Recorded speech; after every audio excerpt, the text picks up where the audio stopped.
नमस्कार दोस्तों, चाय के बाद एक बार फिर आपका स्वागत है। हमारे इस सत्र के वक्ता हैं डॉक्टर जोशिल के अब्राहम। ये अंग्रेजी साहित्य के अध्येता हैं और इतने स्वतंत्र अध्येता हैं। स्वतंत्र अध्येता आपने हमेशा पढ़ा होगा, लेकिन ये वास्तव में इतने स्वतंत्र है कि 15 साल की जॉब छोड़ करके और स्वतंत्र हो गए हैं और सिर्फ रिसर्च करते हैं। और इनकी 2 किताबें राउटलेज से पब्लिश हो चुकी हैं, एक दलित लिटरेचर्स, दूसरा caste and cinema in India. तो ऐसे जोशिल अब्राहम जी का स्वागत करने के लिए मैं प्रोफेसर जी, हाँ, हम दोनों ने साथ में एक किताब का अनुवाद किया, सोशियोलॉजी ऑफ ट्रांसलेशन।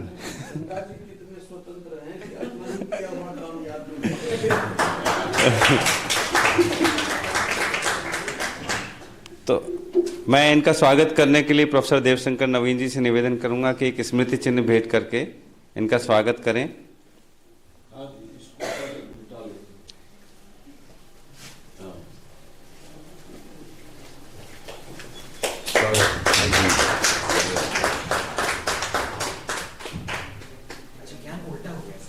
अरे तो उल्टा ही हो गया।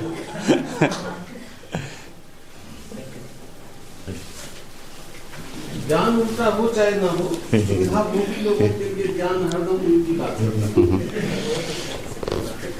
अब मैं इनको इनवाइट करता हूं कि ये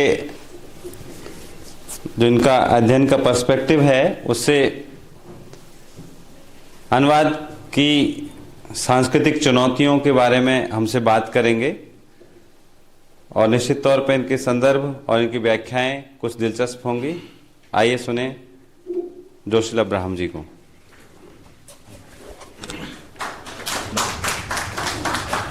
धन्यवाद Ganga ji.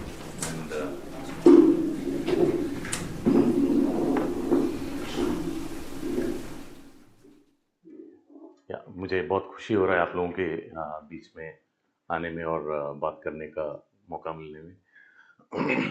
Actually mean it's nice, mean एक तो जेएनयू में वापस आना, इट्स वेरी नाइस। एंड जो सोचने वाले लोग हैं उनके साथ में बैठना, इट्स इवन नाइसर एक्चुअली, क्योंकि हम ट्रांसलेट करते रहते हैं, सोचते रहते हैं। सोचने is a kind of translation. तो I'll start my lecture with this small statement. Translation is like kissing through a veil. You get the idea, but the magic sometimes gets lost. So, हम लोग translation उतना आसान चीज नहीं है to bring it into the fore, because हम लोग जैसे translate करते हैं हमें लगता है कि सिर्फ हमें sentences या words translate करना है, but culture comes in between, which is probably one of the most difficult things to translate. हम लोग words को translate कर सकते हैं, but the words completely become different when it gets translated because of the laxity of the culture being embedded into the translation. So, again, since Alessandra ji is there, I'll kind of quote another Italian saying. I'm sure that I'll be pronouncing it wrong. So it's tradutor traditore, which means a translator traitor.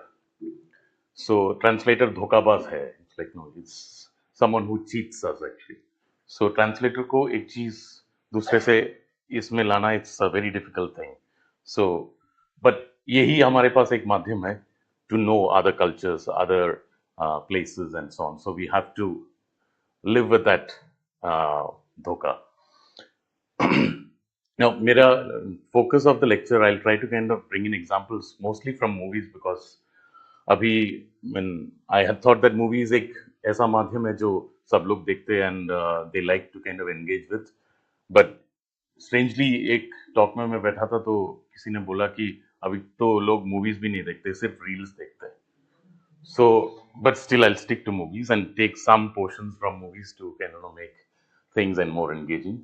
I've not brought in clips, but because I thought that would बहुत ज़्यादा time लगेगा.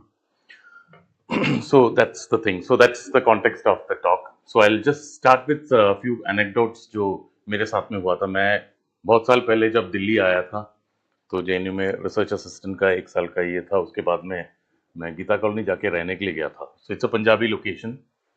तो उधर एक सरदार जी real estate agent से मैं मिला and उनसे बोला कि मुझे एक घर चाहिए. तो उन्होंने बहुत सारे क्वेश्चंस पूछे. उसके बाद में पूछा कि आप खाते पीते हो क्या. तो मैंने तो सोचा ये क्या पूछ रहे हैं, खाए पिए बिना लोग जिंदा कैसे रह सकते हैं. तो फिर उन्होंने एक्सप्लेन किया, खाते हो पीते हो, अच्छा. So that's kind of no mean language में वो वर्ड्स के पीछे बहुत सारा चीज आई मीन ढका होता है. So he was trying to get out a lot of things with that small question. एक तो मैं खाता पीता हूँ कि नहीं, डू आई ड्रिंक और स्मोक. उसके साथ में he was also asking my caste in certain ways because you need to know कि I mean way which house. वो कोई बुरी नजर से या बुरी इच्छा से नहीं पूछ रहे, but he wants to know the facts कि मुझे कोई आई मीन क्या बोलते हैं, जिस घर में खाना पीना अलाउड नहीं है, खाना पीना उधर अगर लेके गए तो मुझे घर नहीं मिलेगा. So that's why he asked that. So that's one thing that I remember when I think about translation and culture. The other is that Goa में मैं कुछ टाइम पढ़ाया था. तो उस टाइम पे एक मोटरसाइकिल हुआ करता था. मैं कॉलेज से वापस जा रहा था घर. तो जाते वक्त एक 10 साल का एक छोटा सा लड़का था. तो उसने हाथ दिखाया और मुझे रोका. तो मैंने बोला बैठ जाओ. फिर मैंने पूछा कि आप कहाँ जाना चाहते हो. तो मुड़ के उन्होंने बोला कि तू कहाँ जा रहा है. पीछे तू कहाँ जा रहा है? गलती तो नहीं हो गया ना. फिर मुझे बाद में समझ में आया कि गोवा में उनका आप तुम तू का कोई ये नहीं होता है. किसी को वो तू बुला लेते, आप बुलाते, बिकॉज उनका हिंदी टूटा फूटा है. So I mean they don't kind of give this thing to any of these kind of markers. तो these are things that we have to remember जब कल्चर के बारे में हम लोग सोच रहे हैं और ट्रांसलेशन के बारे में सोच रहे हैं, because it's not an easy task at all. Because लोगों का I mean the same language that we speak might be spoken in different ways. जैसे केरला में हम लोग देखेंगे, नॉर्थ ऑफ केरला से अगर साउथ ऑफ केरला में जाएंगे तो लैंग्वेज वेरीज लाइक एनीथिंग. उसमें बहुत अंतर आ जाता है. तो there is an internal translation that goes on in that small region of the same language itself. So from there, when you have to translate this into another language, borrowing the culture of that language, it becomes extremely difficult. A case in point would be translation of Waikem Mohammed Bashir's short stories.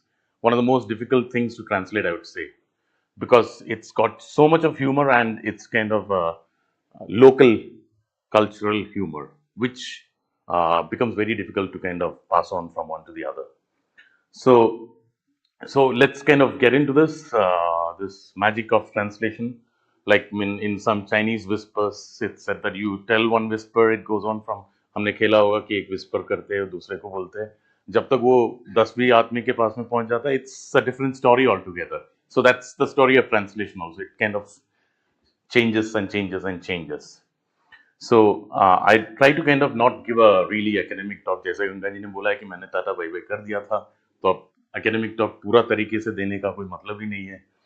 So I'll try to kind of engage from the experiences that I've got and the little bit of research that I've done through the years, and try to understand and share with you guys what could be that we can understand or think of when we talk about translation and culture.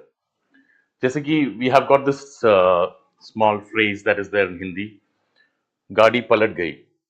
So now if you literally translate it, it's the car turned over, but that's not what is meant, right? It's completely different from what is there for the literal translator too. So the translator has to be really careful to kind of embed that thing when she or he tries to kind of translate from one language to the other. Another example would be from Malayalam, which is kaka kadikunu.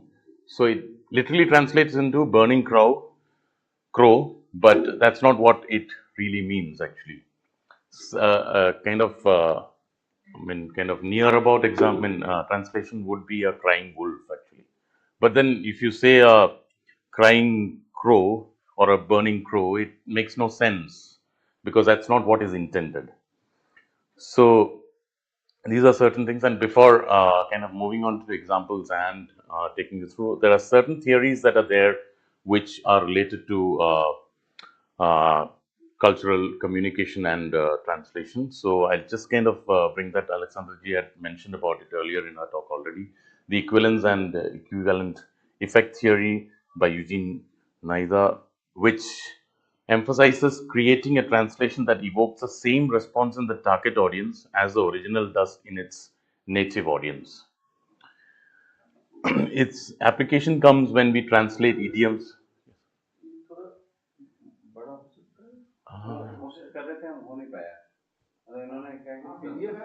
हाँ PDF क्योंकि वो PPT में कुछ problem हो रहा था vertical इसमें ही आ रहा था या मेरा भी नहीं जूम कर दूं मैं और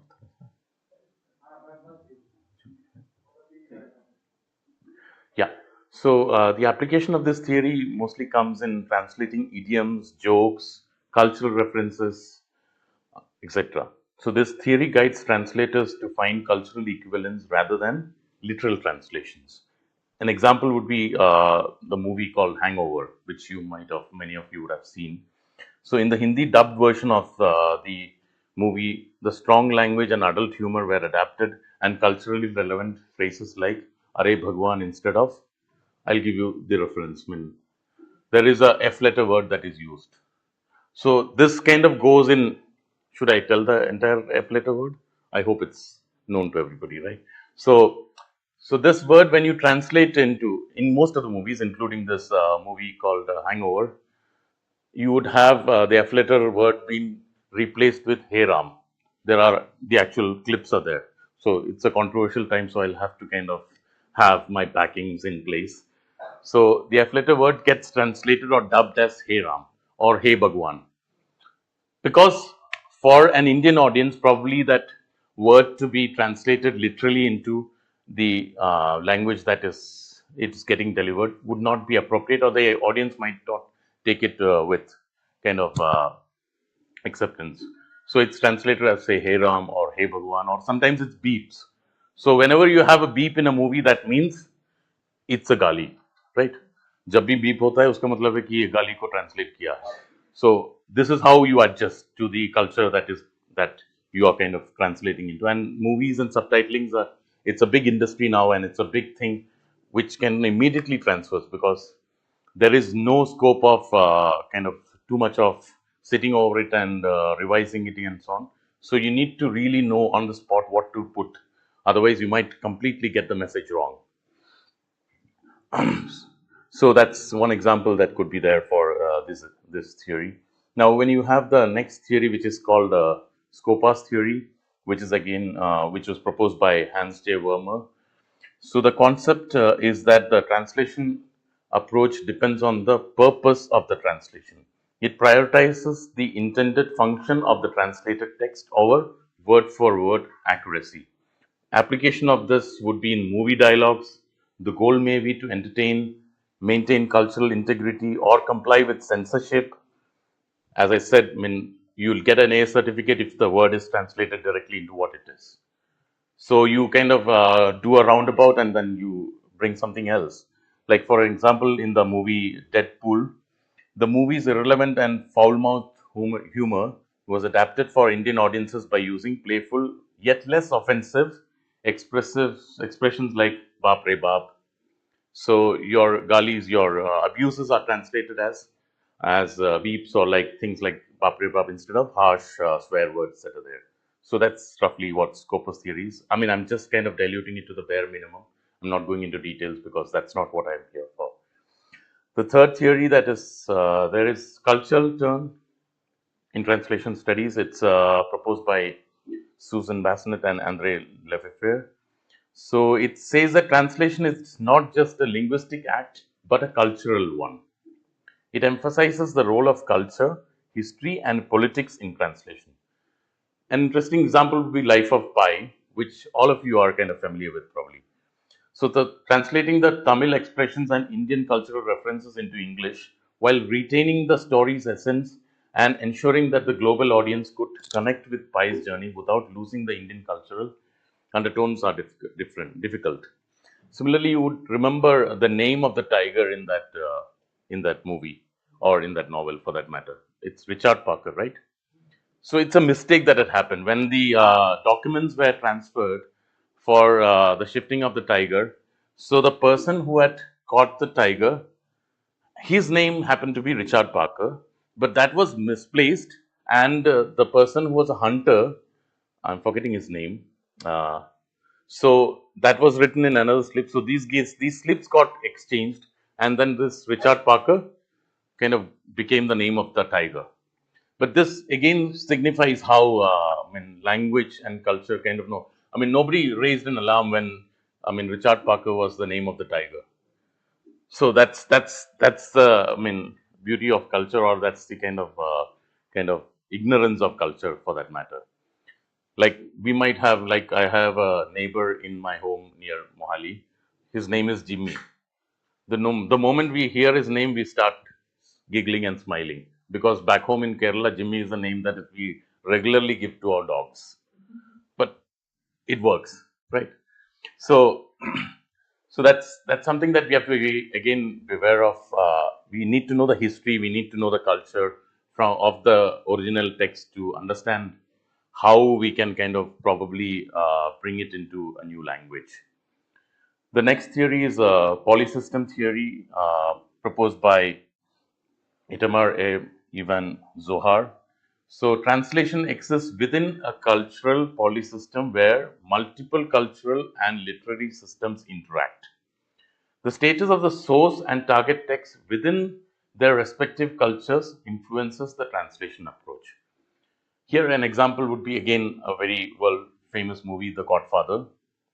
Uh, when it was dubbed into Hindi, the film maintained the mafia lexicon. So you have, if you would know, Capo, right? Am I pronouncing Capo, uh, Consigliere, and Omer Omerta.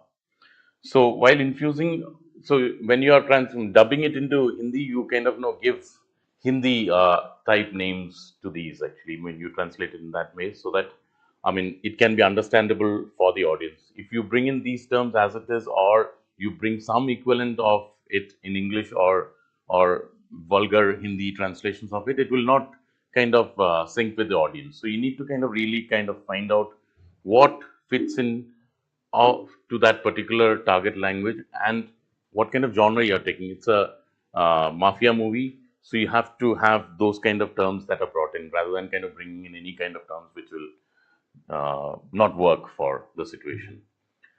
The final one that I want to discuss is hermeneutic motion, proposed by George Steiner.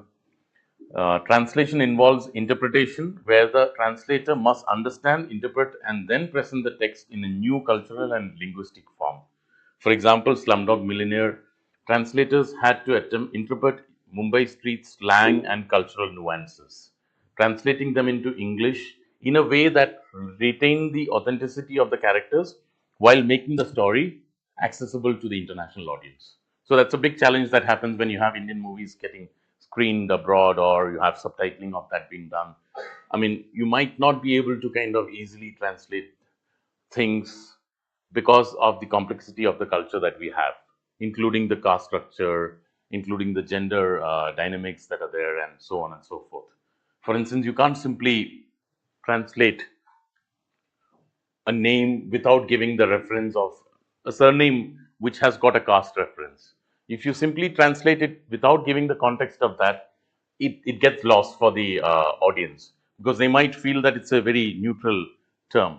But for example, if you have a surname, an upper caste surname being told, unless and until the person knows that it's an upper caste surname, the audience will not be able to understand that this is what the reference is to. So you need to kind of be very clear about those things. Now that's the theoretical part of it. Now we just come into, I'm focusing a small section on how abuses and gendered abuses gets translated.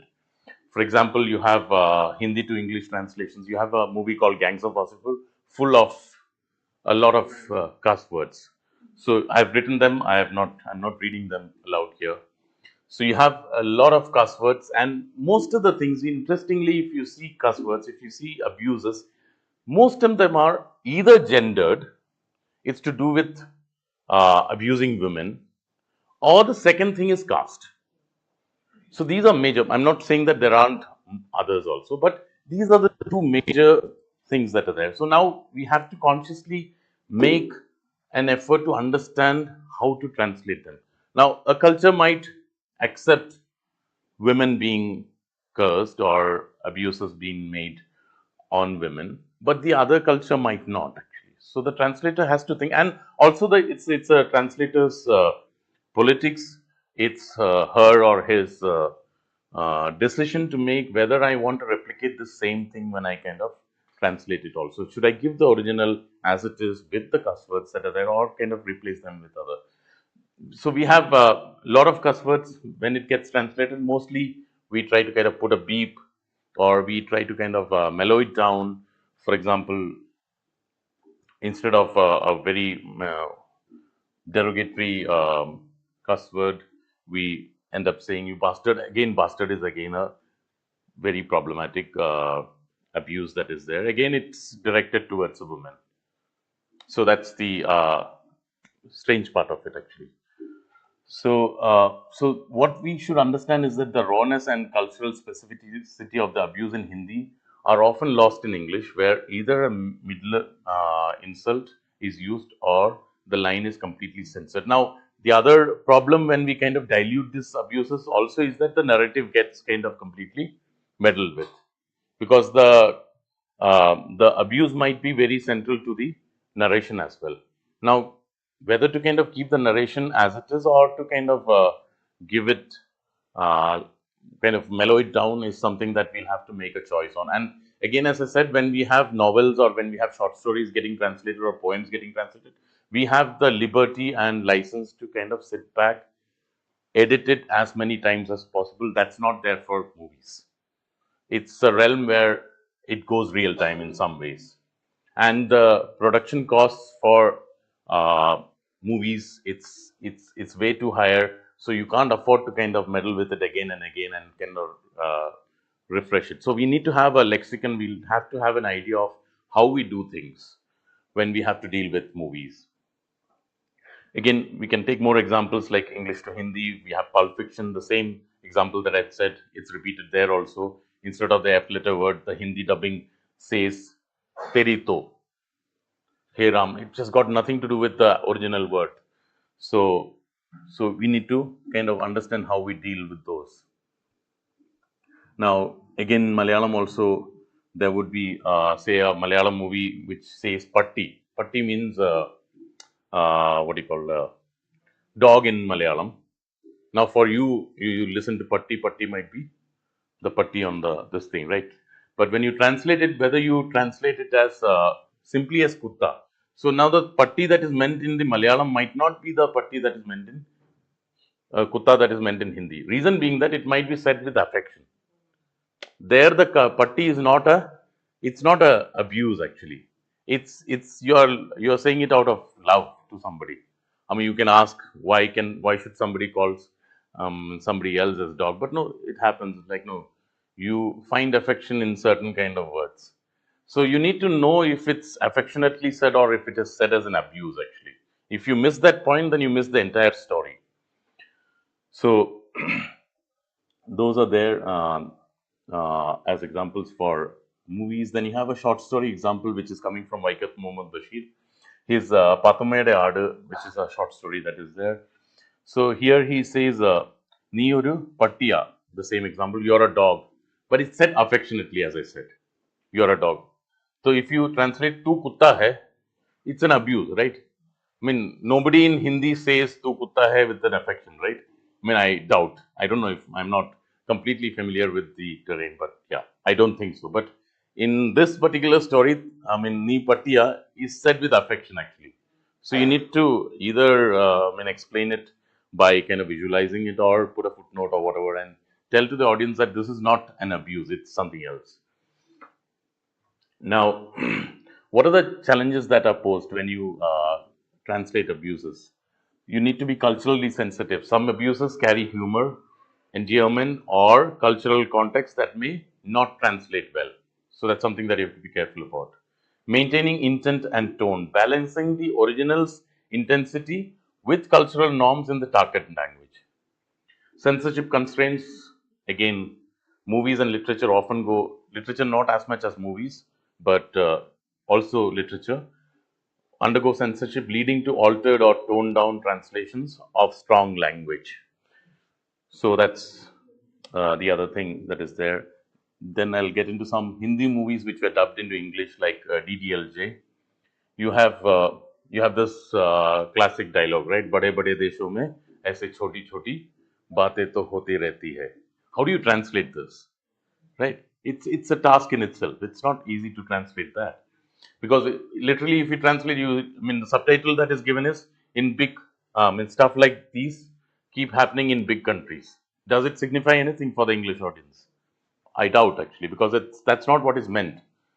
So you have to kind of devise a strategy to kind of bring out these kind of things with its essence when it gets translated. तो दूसरा एक example होगा शोले का, ये हाथ मुझे दे दो Thakur, right? So it's subtitle is give me your hand Thakur, ये क्या हाथ दे दो. So it's kind of, you have to be really creative. So translation is not a monotonous activity at all. It's a very creative activity. You need to be extremely creative if you have to bring the essence of it, especially humor. Humor is very difficult to translate. So if you have to be good at translating humor, you have to be extremely creative. That's the only way that you can bring in humor into a new person. Examples of movies dubbed into Hindi: Spider-Man. So original line is, with great power comes great responsibility. बड़ी ताकत के साथ बड़ी जिम्मेदारी भी आ जाती है. So it's accurate, but no, the translation feels very formal, right? And lacks the profound simplicity of the original. That's a problem that happens if you translate it that way. And again, like in written, in stories or novels and so on, you don't have the possibility of giving a footnote. So you have to be extremely creative. Now, again, in Avengers, you have Hulk smash. Hulk tod do. Literally, when you see dubbed movies in Hindi, you can know it's you can just sit and laugh just by the idea of how it has been dubbed. You don't have to have anything in the movie.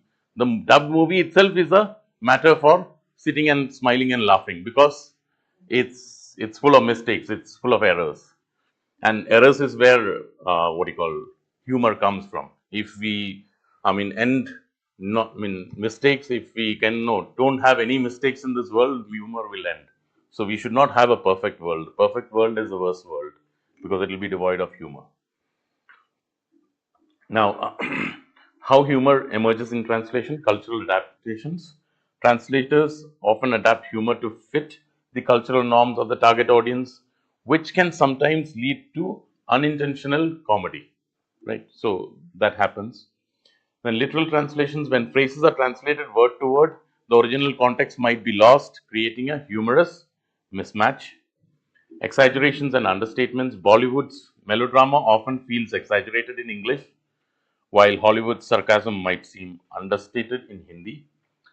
Even inside Hindi itself, if you see and go back to older movies and try to watch them, you'll start laughing at things which were not intended as laughter, because over time, culture has changed. So you go back into it, now you see a translation of that, which now translates as humor. So again, if you have to subtitle them, you have to again think how to kind of deal with that. It's a complex situation again. So I'll skip this Pulp Fiction part. Uh, so there are several movies which has got examples of say the cuss words being translated as else, like in the Wolf of Wall Street, Deadpool. All these movies have examples of that. So it would be very interesting for all of you to kind of go back and see Hindi dubbed movies from the perspective of translation, and try to see what all are the difficulties that we have to face, and what could be the possibilities of what we can kind of evolve out of seeing them. Now, examples from media and literature: translating Dalit and Adivasi short stories, autobiographies, poetry. That's again, I'll briefly touch upon, because we are living in a country which is marked with caste hierarchies, different kind of power structures, and so on. So, we have people coming from the marginalized sections who write literature. I generally would prefer not to write Dalit literature, because the word Dalit brings in it becomes a prefix which takes away the essence from what it is actually. Like, we always say Dalit literature, we never say Brahmin literature. Why? That's one question that we'll have to probably ask ourselves. Why that prefix or why that adjective is given only to a certain section of the society? So, given that, it becomes very complex for translating stories or poems or any writings that comes from marginalized sections, because the translator also has to know the cultural milieu from which this work is originating. If you do not have that, and if you just have a blind eye, just knowing that you know the language, you would not be able to translate the essence of it. For example, in Karukku, the Tamil word Karukku means Pamria leaves, which with sharp edges symbolizing the pain and resilience of Dalit life. Translating the metaphor into English without losing its cultural and emotional significance is challenging, right? So, Bama's raw and honest portrayal of the caste based oppression often uses local dialects and idiomatic expressions, which require careful adaptation to retain impact in English. So, if you don't do that, then you might miss the point. And again, it's coming to my mind an example from a movie. You have uh, abuses been, like, there is an abuse that is regularly used in Malayali movies, Pulayadi Mone, which literally translates into the son of Pulaya. Pulaya is a sorry, Pulaya is a caste in Kerala, quote unquote lower caste. So the abuse is Pulayadi Mone. Now, when you translate it, and if a reader who is a person from that particular society, if that is presented to him or her as an abuse, imagine the kind of trauma that the person has to go through, because you are abused on your own self actually, right? So there is certain kind of a emotional trauma that brings that person into. So if the particular translator is not conscious of this and does the translation by just virtue of the language, then you are missing a point actually. First place, why the abuse is there is a question, and then why the translation is there, the next question, and how can we kind of avoid this to probably create an equitable society is the third question that is there. Similarly, in Jhutan also, we need to know what Jhutan means. Unless we don't know what Jhutan is, we'll not be able to translate that. We'll miss the point. If we simply translate it as leftovers, then it doesn't take or carry the, layers of kind of oppression and problems that the marginalized sections face. So we need to know beyond the meaning of the word. We have to go into the culture and specific cultures to understand what it is actually. We have again some voices from Adivasi poems also. We have Nirmala Putul's poetry. Her poems often incorporate Santali cultural motives and indigenous knowledge systems. Translating these elements into English involves not only linguistic conversion, but also providing cultural context to avoid exoticizing Adivasi life. So sometimes we feel that if we exoticize the thing, then it's good. Not really, actually, because everybody wants to be quote unquote normal. You don't want to be exoticized. You don't want to be in a museum. You want to be in the museum only when you are useless, right? So, so we need to kind of be very careful when we kind of delve with say translating caste or poetry that are written by Adivasis or any marginalized sections for that matter, because the industry, I mean, unfortunately, is controlled by quote unquote upper caste. So, since that is there, there has to be a discourse that has to be brought in, that there has to be sensitivity when we translate text. Writing is one thing, translating is another. So, we need to be extremely sensitive when we kind of deal with this situation. We have time, right? Yeah. So, how can translating marginalized voices present unique challenges? Maintaining authenticity, balancing the need for accessibility to a broader audience while preserving the original's voice and intent. That's one challenge that is there. Avoiding cultural appropriation, ensuring that the translation process respects the cultural heritage and lived experiences of Dalit and Adivasi communities would be another. Providing context using footnotes, glossaries, or prefaces to help readers understand cultural references and the socio-political backdrop of the stories are important. Uh, Again, I'm turning back into Vaikam Mohammed Bashir. When we translate, say, his story called Balya Galasakhi, which is childhood companion. So the challenge is that retaining the innocence and rustic charm of Bashir's writing. Other people are familiar with Bashir's writing. Yeah, everyone. Yeah, that's good. Yeah. So that's why there is a kind of, yeah. Exactly, yeah, that's what, yeah. तो बशीर का वही है, I mean, but when you हम लोग जब मलयालम में best part ये होता है कि हम लोग जब ट्रेन में सफर करते हैं, बशीर का छोटा छोटा किताबें हर लोगों के साथ हाथ में होता है, and it's very short stories. But ये सेम चीज जब मैंने हिंदी में नहीं इंग्लिश में पढ़ा था, it's totally different. That's not Bashir for me. ज्यादातर लोग बशीर बदल समझ रहे हैं. अच्छा, ये वाइकम मोहम्मद बशीर. या या मलयालम के बहुत बड़े राइटर. या कुछ कहानियों को यहाँ आईटी सेक्टर में ट्रांसलेट बहुत सारी चीजें हिंदी में है. इन दिनों जिस तरह का नाम एमजी का है, या वो अपने समय की बशीर. या और उनका ह्यूमर ऐसे था कि I mean it's completely, it takes on you. तो वो ट्रांसलेट करना, you need to have the skill to kind of get that rustic charm brought into the translation. Unless you bring in that, it becomes very difficult for a person to enjoy it. You can translate, of course, but like Chariyachan we know dum dum. So basically, what it means, that dum dum is that it's a word created by him. Dum dum gir gaya dum dum, right? So he uses a lot of words like that. So to understand that, you need to kind of be very sensitive. Again, Pathumeda Adu, the story is rich with local dialects and everyday humor. Translating dialogues without losing the cultural essence of Malabar life is a challenge. As I said now, I mean, Kerala is a country which is kind of having, I mean, the culture changes drastically when you move from north to south. The North Malabar, if you go there, people are very friendly, people are very kind. Go down south of Kerala, it changes.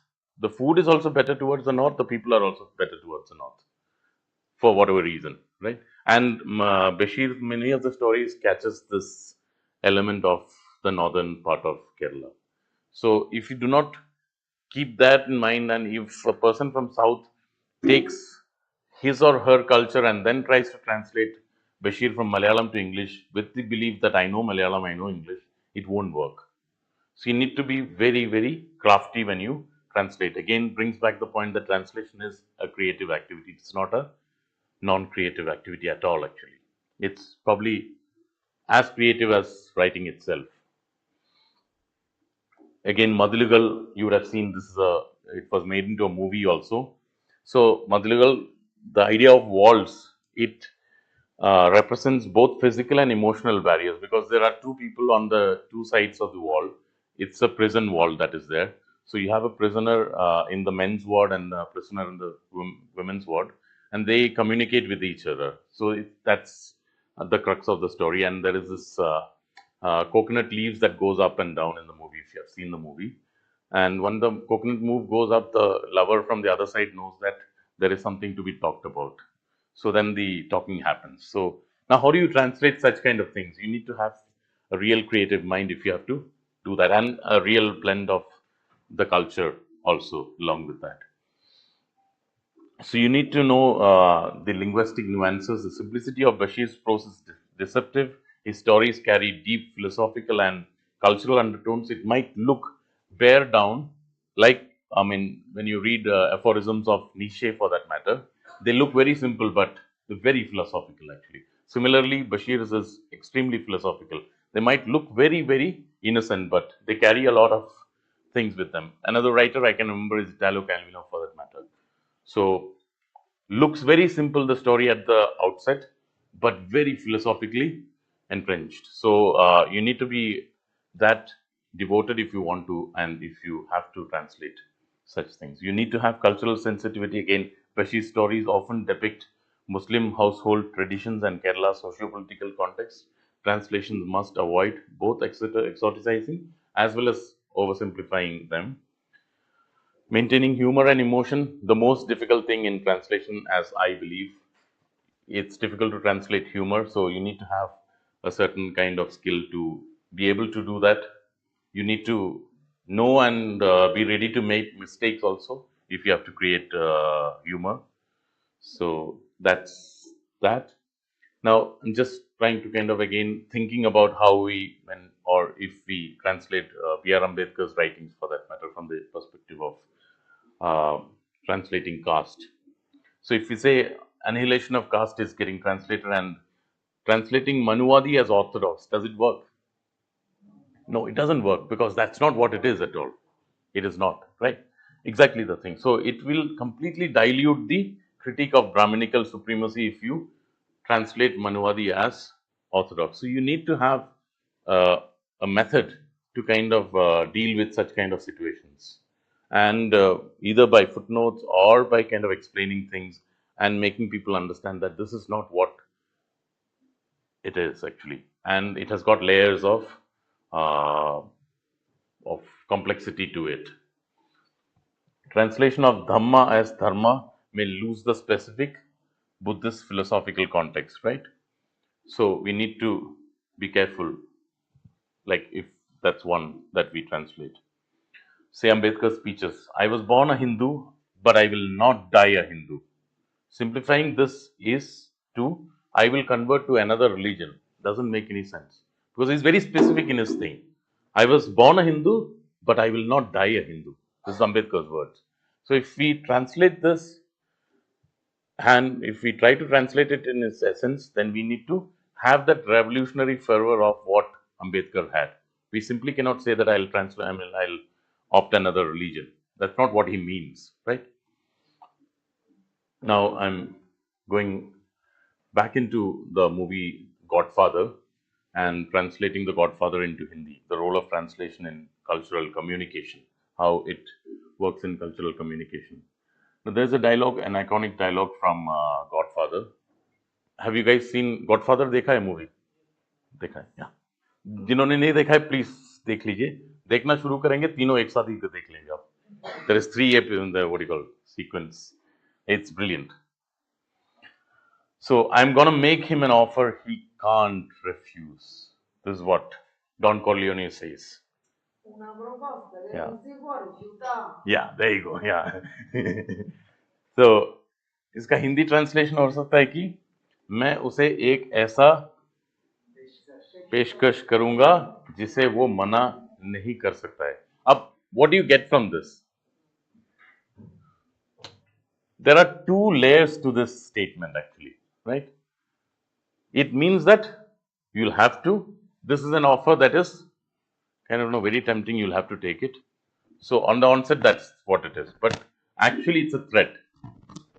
You'll have to take this offer, right?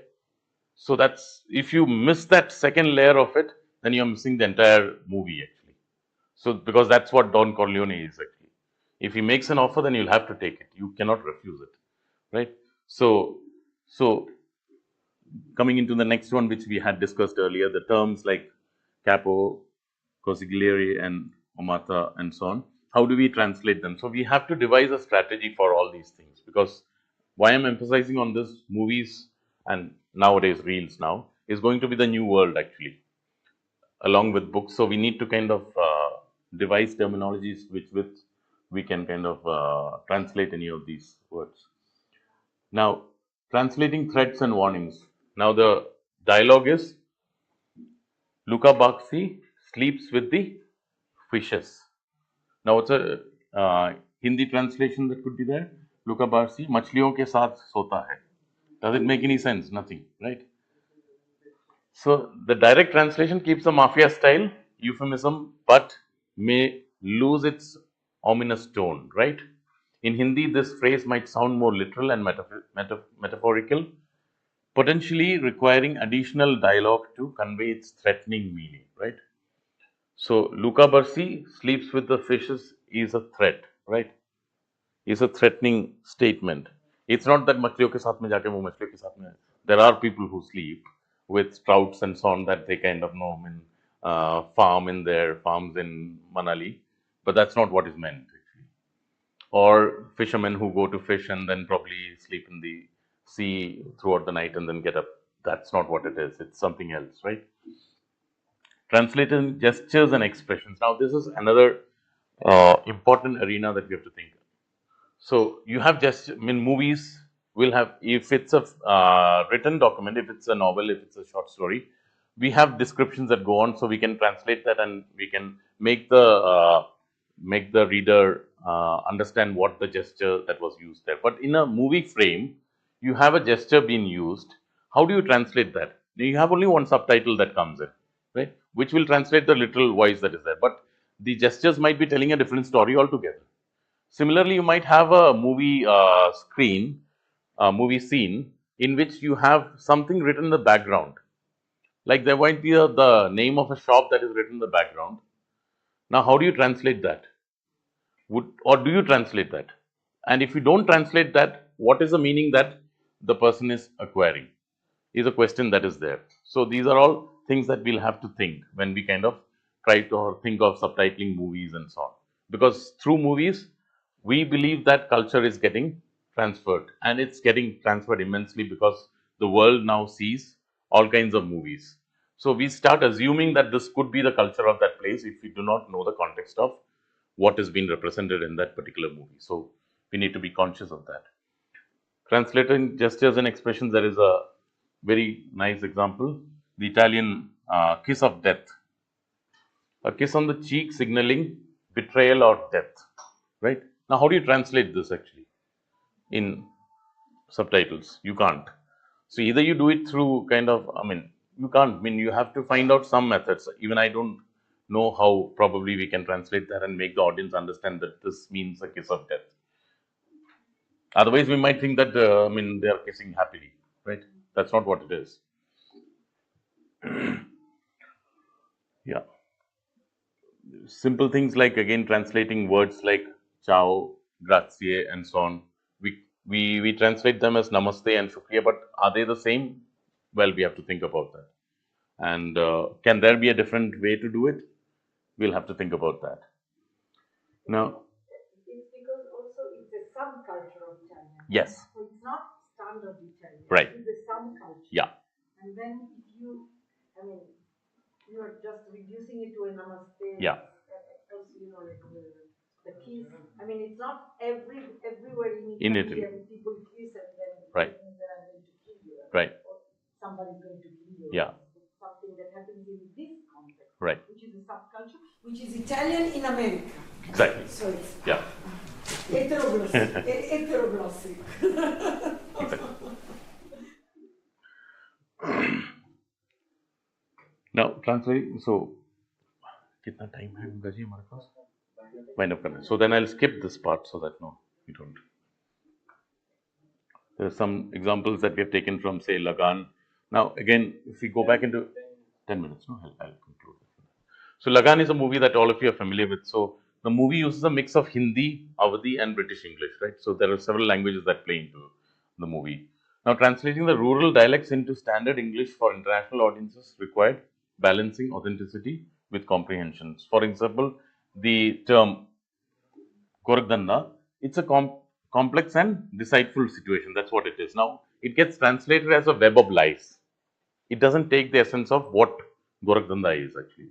Gorakdanda is not a web of lies, right? So, we need to kind of really work if we have to translate such kind of things so that the audience gets what it actually is. We take Swadesh again, another movie that all of you are familiar with. The film uses Hindi and English to contrast the protagonist's life in the USA and the rural India. Translating the dialogues into other languages required maintaining the cultural juxtaposition. For example, ये जो देश है तेरा, स्वदेश है तेरा. This country of yours is your own country. That's not what it is, right? So those are other things. Again, Lunchbox, another movie that you would be familiar with. So the Dabbawala system. Now, nobody will understand. Like, I mean, me and Judith, my co-editor of the books, we have written an article on Dabbawala, on Lunchbox, a movie. Now, again, for her also, only after she had come here, she actually understood what a dabba is actually, because a dabba, a tiffin box of that kind, is not available for someone from Europe or for elsewhere. Actually, this is very unique to India, and the dabbawala system is extremely unique, and that too only for probably say Mumbai is one place where you'd have it. Even in other parts of India also it's not there. So if you don't understand that particular system in detail, you would not be able to kind of represent it in translation. So that's something that you remember. Again, quote, there is a Marathi movie that is there, which also brings in the complexities of court. So when you kind of explain something that happens in a court room, how do you kind of deal with that? So legal terminologies and regional expressions were adapted into English with the help of footnotes and detailed subtitles. Now, again, if you have too much to read on the screen in a movie, nobody is going to do that because that's not what they are for. But at the same time, with minimal thing, we'll have to kind of make people understand that this is what is meant. So it's a very difficult task, like for an editor actually. I mean, you editor who tries to bring down say a 10-page article into 3 pages. It's easy to write 10 pages, I would say, but it's very difficult to condense it down to 3 pages. So an act of translation in some ways is condensation of that, especially in the context of movies. You have to condense down the matter into smaller forms, but at the same time not lose its essence, including its humor for that matter.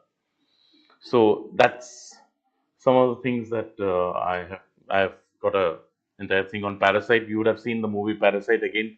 That's become global now. That's been seen as something that is Korean from all the contexts, but we miss out a lot of things because of the intervention of subtitles in that, and wrong subtitles for that matter. So I'm not going to discuss much of it.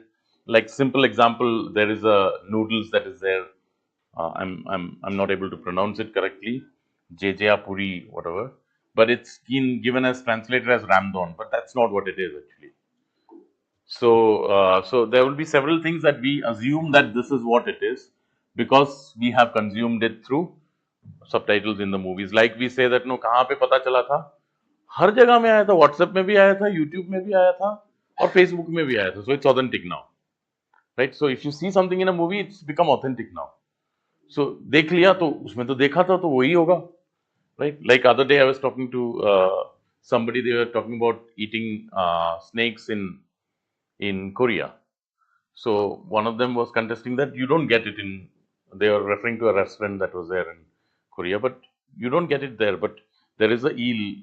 I mean, something called eel, which is a snake-like fish. So people think that this is snake. Now, if it's represented in a movie and in subtitles it is written that we are eating snake, people will start talking and say that no, this is what it is because what jo dikta hai. So that's simple thing actually. So you have seen it, so you say that it's forever. So you need to be very careful when you deal with that. So those are certain things that are there. So I am not going to go too much to bore you. We can discuss and probably discuss further. Just I'll end with the small last sentence. Translation is like a samosa. it might look the same everywhere, but the filling always surprises you. You can have mutton samosas also, you can have aloo samosas also, all kinds of samosas. Thank you. Yeah.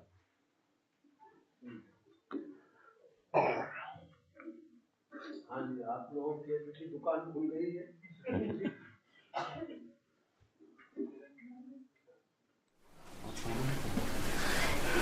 आप तो पूछते ही रहते हैं, फिर पूछ लीजिएगा, थोड़ा दूसरों को अवसर दीजिए।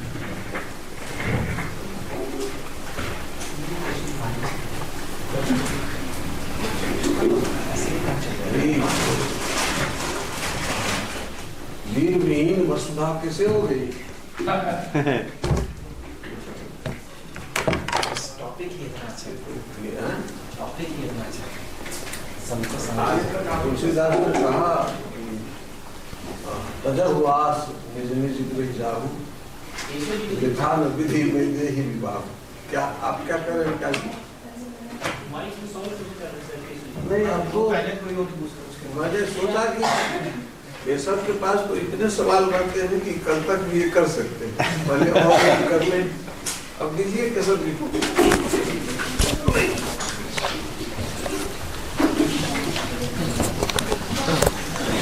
So you talked about the challenges of translation, particularly in a visual media, particularly with regards to gestures. So there are certain gestures which may mean something entirely different or maybe completely opposite. Like well done may mean thenga dikhana in Hindi. Right. So how do you translate that? Again, there is this gesture which may mean I want to go to loo in India, and in Japanese it means your girlfriend. Yeah. So how do you? That's my question. I mean, that's the biggest challenge, because in a visual medium it goes like this. You don't get a chance to add a footnote. You don't get a chance. I mean, you cannot explain this in a subtitle. So how do you do it?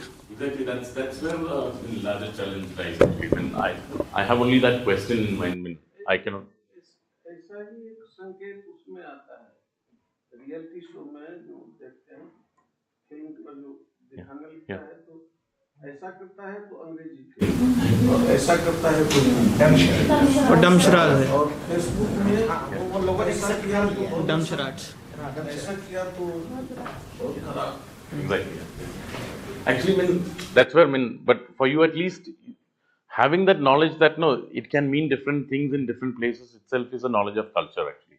So if somebody knows that in different cultures the same symbol can mean different, probably when there is an innovative technique that with visual medium we bring in, which we don't have as of now, we have only subtitles, because there are multiple cultural symbols playing on the screen at one time. So how do we translate all of these actually is a challenge. So when we have that medium, if we have this knowledge that it can mean different things in different cultures, the same thing, then probably we can use that to kind of know. Also there are gestures like this in PDL, Yeah. it is translatable. Even I don't understand it fully, so how do I translate it? Exactly. Exactly. So that's where visual medium becomes one of the biggest challenges, and if we can crack that, if we move towards, cracking that and trying to kind of understanding how to kind of do it well, then probably we'll crack many of the sort of problems that we face with translation in general, because that's the most difficult thing to crack. We don't have time. We don't have the luxury of time, space, nothing. We are very cramped with the medium that we have got. So we need to be very careful. So yeah, that's what I While you learn the language, that's why. Oh, sorry. Is it okay? No. What? Sorry. On air? Okay, so this is why when you learn or teach a language, you always have to teach also what we call the proxemic, the how people behave, because there is the body language.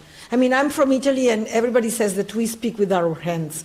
And actually, I found on YouTube a wonderful teacher of Italian, and she was teaching through songs, the language of hands, like, if you do like this in Italy, what it means, if you do like this, what it means. And she was literally teaching it as part of the class. Like you said, there are some gestures that I learned through experience because nobody taught it, at school. But it should be introduced in language teaching. And then of course translating it is difficult. So, like saying yes and no. I mean, you say like this and it's no in Italian. But like when I used to teach language in the classroom, so I used to tell them that every finger means something. Every finger, so that's what it is actually. आप तो विद्वान हो गए होंगे इतना recording करते या मैं एक बार देखा था दिल्ली यूनिवर्सिटी में, हम लोग एक कॉन्फ्रेंस चल रहा था, तो बहुत अच्छा डिबेट चल रहा है और सब लोग क्वेश्चन पूछते जा रहे हैं। एकदम से कैमरामैन उठ के क्वेश्चन पूछ रहा है, तो कैमरामैन भी क्वेश्चन पूछता है क्या? बट क्यों नहीं? Exactly that's a point actually, that's we have to understand, the room has to be democratic, सबको कुछ पूछने का ये होना चाहिए। एक लेक्चर भी होना चाहिए। या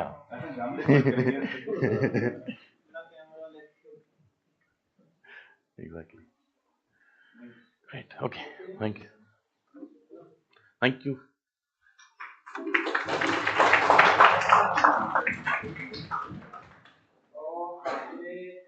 आइए ना, छोटी छोटी